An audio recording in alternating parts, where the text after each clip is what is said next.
नमस्कार दोस्तों, द टाइटेट में आपका स्वागत है।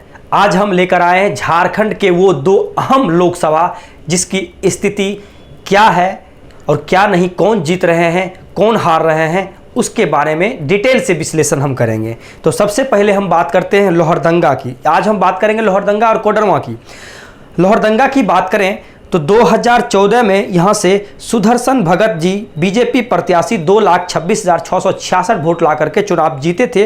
रमेश्वर उरांव जो कांग्रेस प्रत्याशी थे उनको 2,20,170 वोट आए, यानी 6479 वोटों से यह चुनाव हार गए थे। बहुत कम अंतर से 2014 में लोहरदंगा से कांग्रेस प्रत्याशी चुनाव हार गई और बीजेपी जीत गई। 2019 की बात करें तो सुदर्शन भगत को बीजेपी ने पुनः मैदान में उतारा। उनको वोट आए 3,71,595। वहीं कांग्रेस उम्मीदवार जो सुखदेव भगत थे उनको वोट आया 3,61,262, यानी 10,361। बहुत मामूली अंतर से यहां फिर से पुनः कांग्रेस चुनाव हार गई थी और दोनों बार बीजेपी ने बहुत कम मार्जिन यानी 6,000 और 10,000 के मार्जिन से यह चुनाव जीत गए थे। 2020 की बात करें तो सबसे पहले गठबंधन की बात करें तो बीजेपी आजसू का गठबंधन है, कांग्रेस जेएमएम आरजेडी और सीपीआईएमएल का गठबंधन है। बीएसपी सीपीआई और सीपीआईएम चुनाव अलग लड़ रही है। तो इस बार 2024 की बात करें तो लोहरदंगा से समीर उरांव चुनाव लड़ रहे हैं बीजेपी सीट पर और सुदर्शन भगत को इन्होंने टिकट नहीं दिया। वहीं कांग्रेस से सुखदेव भगत चुनाव लड़ रहे हैं जो पिछली बार 10,000 से कम अंतर से चुनाव हार गए थे।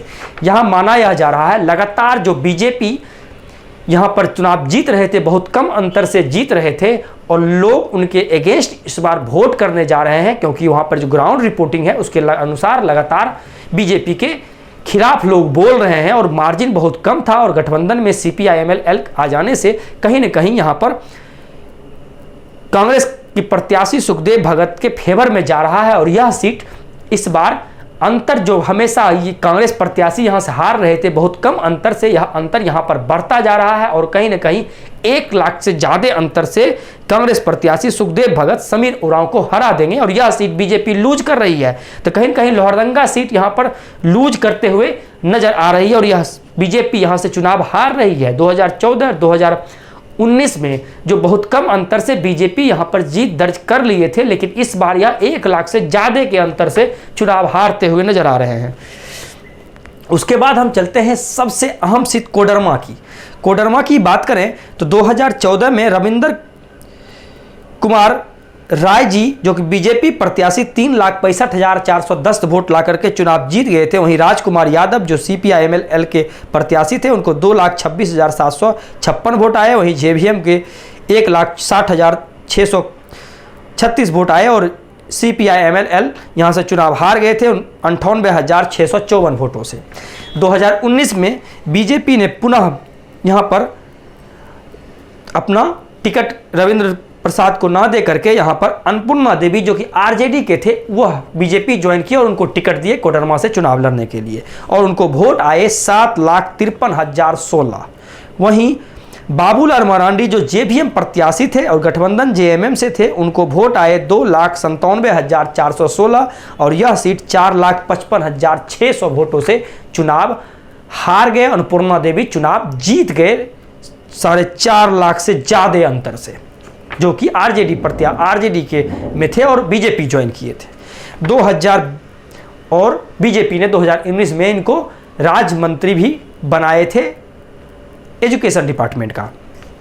2024 में कोडरमा से अन्नपूर्णा देवी को पुनः चुनावी मैदान में बीजेपी ने उतारा, क्योंकि पिछले बार ये 4.5 लाख वोटों से जीते थे तो बीजेपी ने पुनः इन पे भरोसा जताया।